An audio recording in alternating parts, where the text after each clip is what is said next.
ஒரு கண்டென்ட் கிரியேட்டரா என்னோட ஜர்னி பார்த்தீங்கன்னா, அவ்ளோ ஈஸியெல்லாம் கிடையாது. மார்னிங்லேருந்து நைட் வரைக்கும் எனக்கு வொர்க் இருந்துகிட்டே இருக்கும்.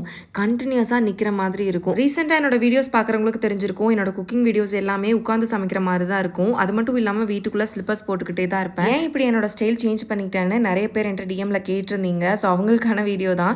என்னோட ரைட் கால்ல பார்த்தீங்கன்னா ஃபுட் கார்ன் வந்துருச்சு. இது வந்தவங்களுக்கு தான் இதோட பெயின் எப்படி இருக்கும்னு தெரியும். என்னால சுத்தமா நிக்கவே முடியல. நானும் ஹாஸ்பிட்டல்ஸ் போனேன். ஆப்ரேஷன் மட்டும் தான் சொல்யூஷன்னு சொன்னாங்க. அப்படியே ஆப்ரேஷன் பண்ணாலும் 20 டேஸ் கிட்ட ரெஸ்ட் எடுக்கணும். இது மட்டும் இல்லாம திரும்ப வரக்கு சான்சஸ் இருக்குன்னு சொன்னாங்க. வேற ஏதாச்சும் சித்தா மெடிசன்ஸ் இருக்கான்னு சோஷியல் மீடியால சர்ச் பண்ணிக்கிட்டு இருக்கும்போது தான் எனக்கு இந்த பேஜ் பத்தி தெரிஞ்சது.